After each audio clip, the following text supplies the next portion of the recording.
The blinking cursor mocked me from the laptop screen. I stared at the email, rereading it for the 10th time, each pass bringing a fresh wave of nausea.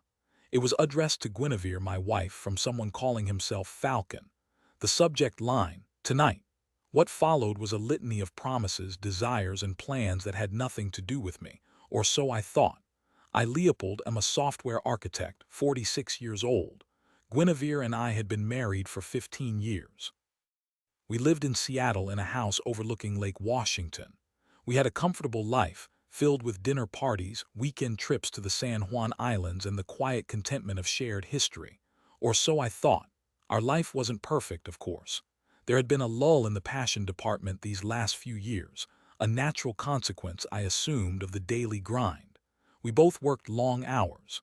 Guinevere was a marketing director for a big tech company, but we still made time for each other. We had date nights, we talked, or so I thought, and we never stopped saying "I love you." But that email ripped through my reality like a chainsaw through plywood. The words were explicit, intimate, and filled with a longing that I hadn't seen directed at me in years. Falcon promised Guinevere a night of passion, a night of escape. He knew her desires, her fantasies. He spoke of things that had never been shared with me, or so I believed. My first instinct was denial. This had to be a mistake, a prank, something anything other than what it so clearly was. I scrolled through the rest of Guinevere's inbox, searching for clues, for context. I found more emails from Falcon, stretching back several months. Each one a meticulously crafted piece of seduction. Each one a dagger twisting in my gut. I needed to know who Falcon was. The email address was a burner account, untraceable, but the writing style, it felt familiar. I spent hours racking my brain trying to place it. Then it hit me. The flowery language, the arrogant confidence, it was Remy, one of Guinevere's colleagues. He was a VP at her company, a slick, handsome guy who always seemed a little too interested in my wife. I dismissed it as harmless flirting, but now it all made sense. The rage started to build, a slow, simmering heat that threatened to consume me. I wanted to confront Guinevere immediately, to scream, to demand answers. But I knew that wouldn't accomplish anything. She'd deny it, lie, and I'd be left with nothing but my anger and her carefully constructed facade. I needed proof, irrefutable evidence that would shatter her world as completely as she had shattered mine. I decided to play it cool. I printed out the emails, stored them on a secure drive, and then deleted them from Guinevere's inbox. I didn't want her to know that I knew. I wanted to watch her, to observe her, to catch her in the act. It felt like a betrayal of my own integrity, spying on my wife, but I couldn't see any other way. The next few days were agonizing. I watched Guinevere like a hawk, scrutinizing her every move, every word, every gesture. She seemed normal, perhaps a little more distant, a little more preoccupied, but nothing that would raise suspicion. I started to doubt myself. Maybe I was wrong. Maybe I was just being paranoid. But the emails were undeniable. Then came the day Falcon had promised. Guinevere told me she had a late meeting at work. I pretended to believe her. After she left, I waited an hour, then I followed her. I know it sounds like something out of a bad movie, but I had to see it for myself. I trailed her to a small, upscale hotel downtown. I watched as she entered, her face flushed, her eyes bright. I waited another hour, pacing back and forth in the lobby, my stomach churning with a mixture of dread and anticipation. Finally, I couldn't take it anymore. I walked up to the front desk and asked for Remy's room number. The clerk hesitated, then reluctantly gave it to me. I rode the elevator to the 5th floor, my heart pounding in my chest. I stood outside the door for what felt like an eternity, listening to the muffled sounds inside.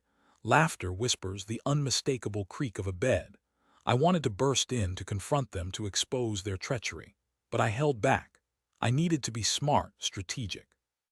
Instead, I called Guinevere's cell phone. She didn't answer. I called again and again.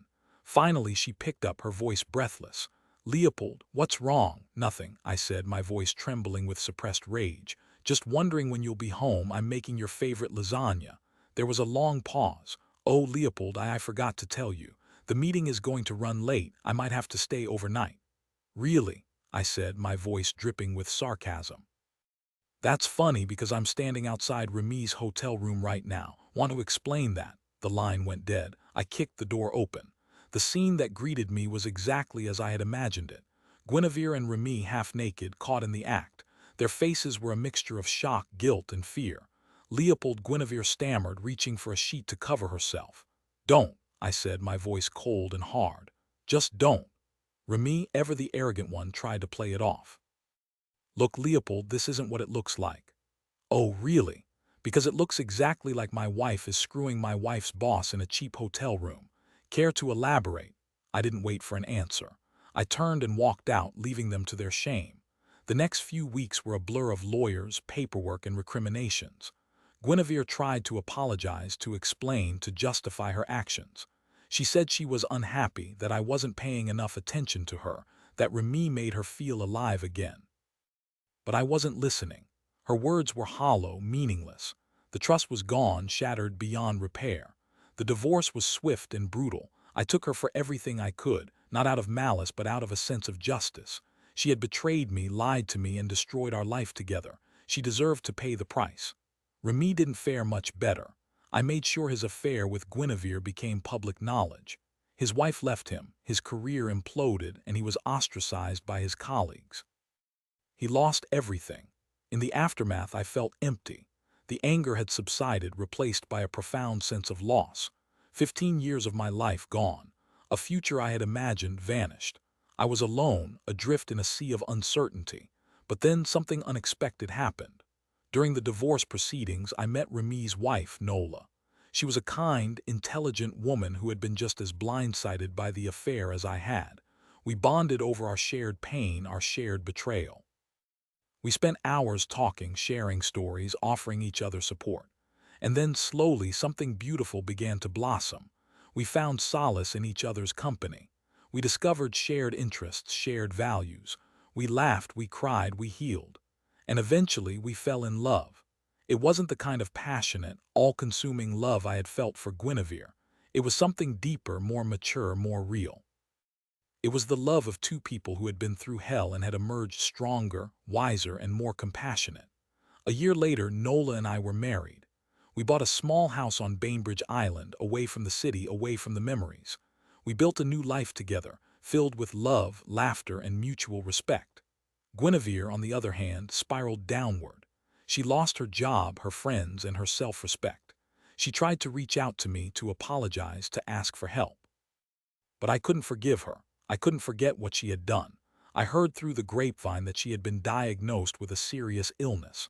I felt a pang of guilt, but it was fleeting. She had made her choices, and she had to live with the consequences.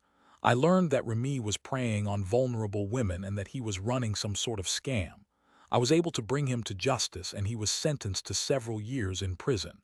I found peace. I found happiness. And I found love again. Sometimes late at night, I still think about Guinevere. I wonder if she ever regrets what she did. I wonder if she ever thinks about the life we could have had. But then I look at Nola, sleeping peacefully beside me, and I know that I made the right choice. The betrayal was devastating, but it also led me to where I am today. And for that, I am grateful. I am grateful for the pain, for the anger, for the loss. Because without those things, I would never have found my way to Nola. And without Nola, I wouldn't be whole. Life is strange, unpredictable, and often unfair. But it is also full of possibilities. Even in the darkest of times, there is always hope. Hope for healing, hope for forgiveness, and hope for love. You just have to be willing to open your heart and let it in.